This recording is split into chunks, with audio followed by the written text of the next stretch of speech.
مطلوب ہے حسن عمل مقصود حسن خاتمہ. ہم طالبات علم دی ہم طالبات فاطمہ ہم طالبات فاطمہ.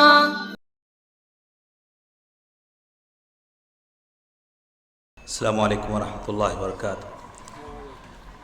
الحمد للہ رب العالمین والصلاة والسلام علی اشرف الانبیاء و امام المرسلین نبینا محمد وعلى آلہ وصحبہ ومن سن بسنتہ الی یوم الدین. اما بعد. اعوذ باللہ السمیع العلیم من الشیطان الرجیم من حمزہ ونفخہ ونفثہ. اقرأ بسم ربک الذی خلق. صدر محترم معزز علماء کرام، حاضرین مجلس، خواتین ملت، عزیز طلباء اور طالبات، اللہ تعالیٰ کا بے پایاں شکر و احسان ہے کہ اللہ تعالیٰ کی توفیق اور اس کے احسان کے وجہ سے آج ہم یہاں جمع ہیں. 20واں سالانہ جلسہ ہے. کافی عرصے سے یہ ادارہ تعلیم کی پیاس کو بجھا رہا ہے.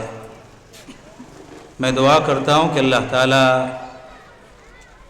اس ادارے کو مؤسسین کے حق میں صدقہ جاریہ بنائے اور یہاں سے علم اور ساتھ میں عمل لے کر دین کی دعوت کا کام کرنے کی طلباء اور طالبات کو توفیق عطا فرمائے. آمین. برادران اسلام، مجھے عورتوں کی حدیث میں جو خدمات ہیں اس پر کچھ باتیں عرض کرنی ہیں. سب سے پہلی بات تو یہ ہے کہ اسلام میں تعلیم کی بڑی اہمیت ہے. اسلام نے مسلمانوں کو سب سے پہلا جو پیغام دیا، اقرا، کہ تم پڑھو. اس سے بہتر، اس سے جامع اور اس سے مختصر کوئی اور پیغام نہیں ہو سکتا تھا. عورتوں کی تعلیم کے سلسلے میں عموماً صحیح بخاری کی کتاب العلم امام بخاری رحمہ اللہ نے 3 ابواب عورتوں کی تعلیم کے سلسلے میں قائم کیے. ایک باب باندھتے ہوئے امام بخاری رحمہ اللہ فرماتے ہیں، کہتے ہیں، تعلیم الرجل اہلہ و اماتہ، کہ انسان اپنی بیوی کو اور اپنی لونڈی کو علم سکھائے. اور اس باب کے تحت امام بخاری رحمہ اللہ نے حدیث ذکر کی کہ اللہ تعالیٰ اس آدمی کو ڈبل ثواب دے گا، ڈبل اجر دے گا، جو آدمی اپنی لونڈی کو تعلیم دیتا ہے، ادب سکھاتا ہے، اس کو آزاد کرتا ہے اور اس سے شادی کرتا ہے. امام بخاری رحمہ اللہ نے دوسرا باب باندھا کہ امام عورتوں کو نصیحت کرے، وعظ کرے، ان کو سمجھائے. اس باب کے تحت امام بخاری رحمہ اللہ نے حدیث بیان کی، حدیث ذکر کی کہ ابن عباس رضی اللہ تعالی عنہما عید کے موقع سے اکٹھے ہوئے تھے. نبی کریم صلی اللہ علیہ وسلم نے عید کا خطبہ دیا تو آپ نے محسوس کیا کہ شاید عورتوں نے آپ کا خطبہ نہ سنا ہو.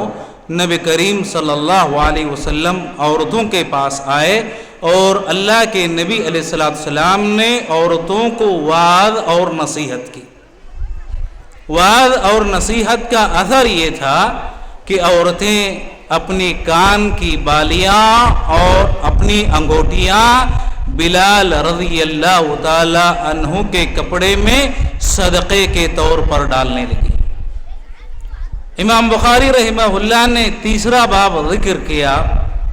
فرماتے ہیں امام بخاری رحمہ اللہ کہ کیا امام عورتوں کو نصیحت کرنے کے لیے، عورتوں کو تعلیم دینے کے لیے کوئی دن خاص کر سکتا ہے، کوئی دن مقرر کر سکتا ہے؟ اس باب کے تحت امام بخاری رحمہ اللہ نے حدیث ذکر کی۔ فرماتے امام بخاری رحمہ اللہ کہ نبی کریم صلی اللہ علیہ وسلم کے پاس عورتیں آئیں اور فرمانے لگی، کہنے لگی کہ یا رسول اللہ، آپ مردوں کو اکثر خطاب کرتے ہیں، اس خطاب سے، اس تعلیم سے ہم عورتیں محروم ہو جاتی ہیں، کیوں نہ آپ ہمارے لیے ایک الگ دن مقرر کریں جس دن آپ ہمیں نصیحت کریں۔ نبی کریم صلی اللہ علیہ وسلم نے عورتوں کے لیے خاص دن مقرر کیا، عورتیں جمع ہوتی اور نبی کریم صلی اللہ علیہ وسلم انہیں دین کی تعلیم سکھاتے۔ تینوں ابواب اور یہ تینوں احادیث عورتوں کی تعلیم کے سلسلے میں بہت واضح ہیں کہ اسلام میں عورتوں کی تعلیم کی کتنی اہمیت ہے۔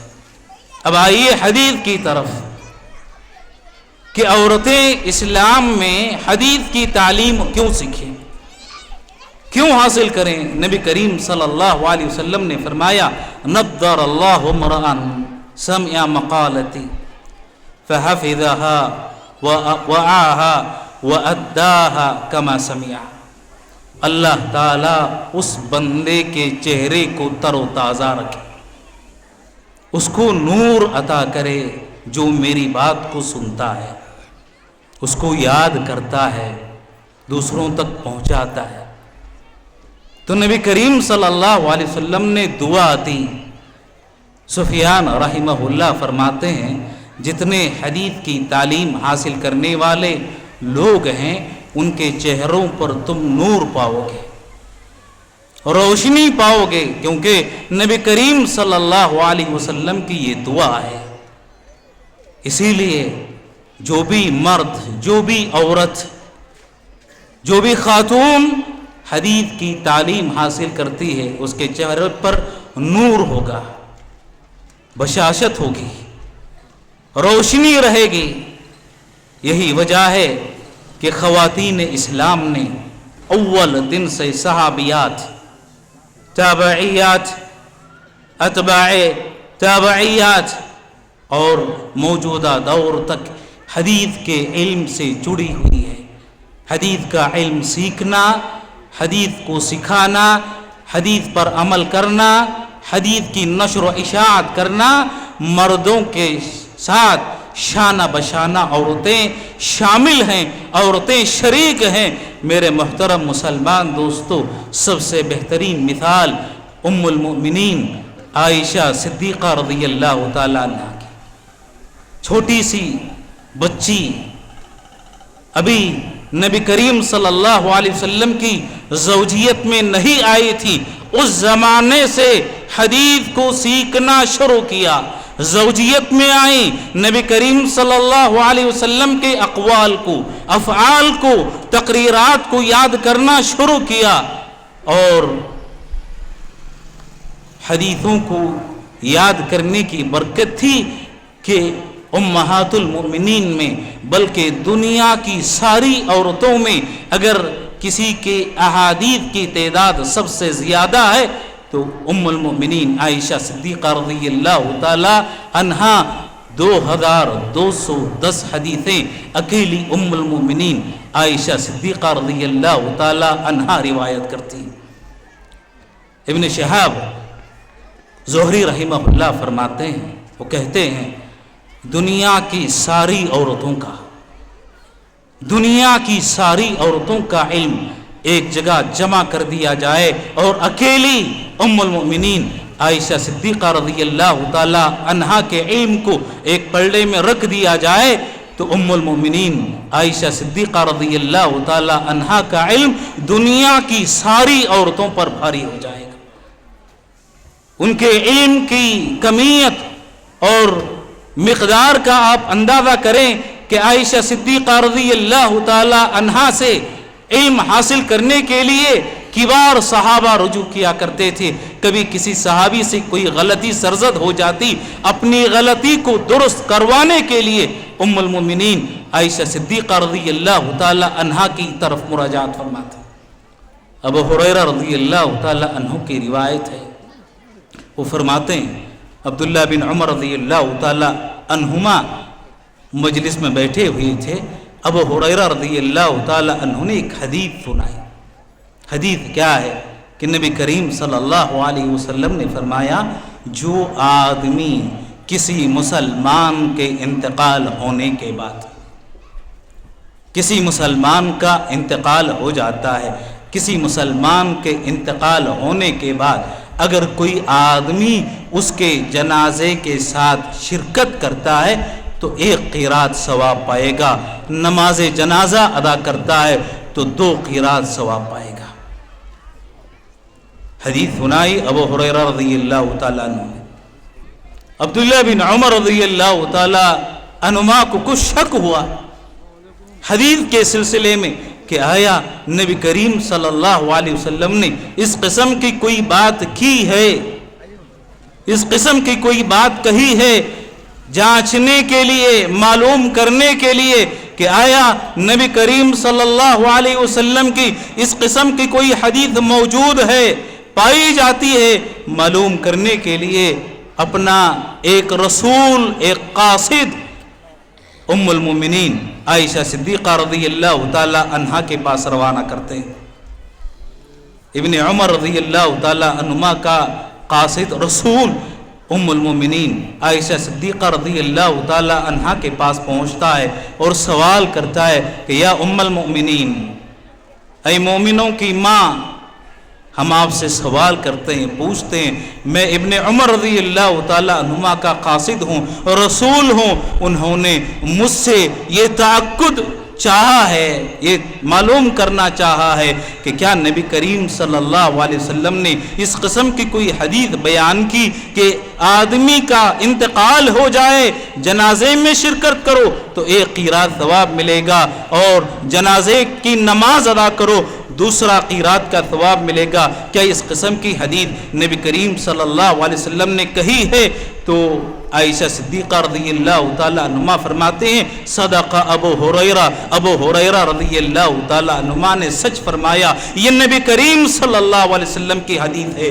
ابن عمر رضی اللہ تعالیٰ عنہما کو یہ بات پہنچتی ہے تو ابن عمر فرماتے ہیں، لقد ضیعنا قراریط کثیرہ، کہ ہم نے اپنی زندگی میں بہت سارے قیراط ضائع کر دیے، صرف جنازے کی نماز میں شرکت کرتے، نماز پڑھ کر واپس چلے آتے، جنازے میں ہم شریک نہیں ہوا کرتے تھے، بہت سارے قیراط شرکت نہ کرنے کی وجہ سے جنازے میں ہم سے ضائع ہو گئی، ہم سے فوت ہو گئی۔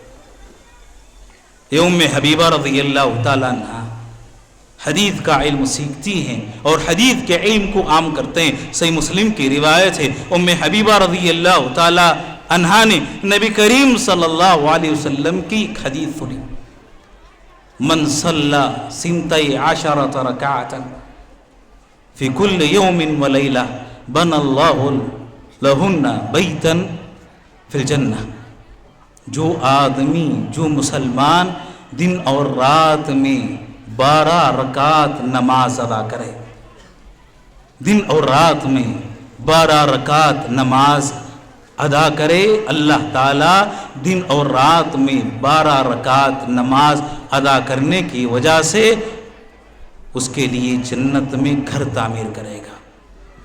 دنیا میں کوئی انسان اپنا گھر بنانا چاہتا ہے، گھر تعمیر کرنا چاہتا ہے، تو شاید دنیا میں ایک گھر بنانے کے لیے، ایک گھر تعمیر کرنے کے لیے انسان اپنی جمع کردہ ساری پونجی لگا دیتا ہے، تب بڑی مشکل سے اس کا ایک گھر تعمیر ہوتا ہے۔ میرے دوستو، نبی کریم صلی اللہ علیہ وسلم نے رب العالمین کی طرف سے بشارت سنائی، جو دن اور رات میں 12 رکعت سنتوں کا اہتمام کر لے، اللہ ان کے بدلے میں جنت میں اس کے لیے گھر بنائے گا۔ ام حبیبہ رضی اللہ تعالیٰ عنہا نے اس حدیث کو سن لیا، اس حدیث کو یاد کر لیا، سننے کے بعد، یاد کرنے کے بعد ان کا عمل کیا تھا، ان کا طرز کیا تھا، وہ خود فرماتی ہیں کہ ما ترکتہن منذ سمعتہن من رسول اللہ صلی اللہ علیہ وسلم، نبی کریم صلی اللہ علیہ وسلم سے میں نے یہ حدیث سن لی، سننے کے بعد کبھی میں نے اپنی زندگی میں کسی بھی دن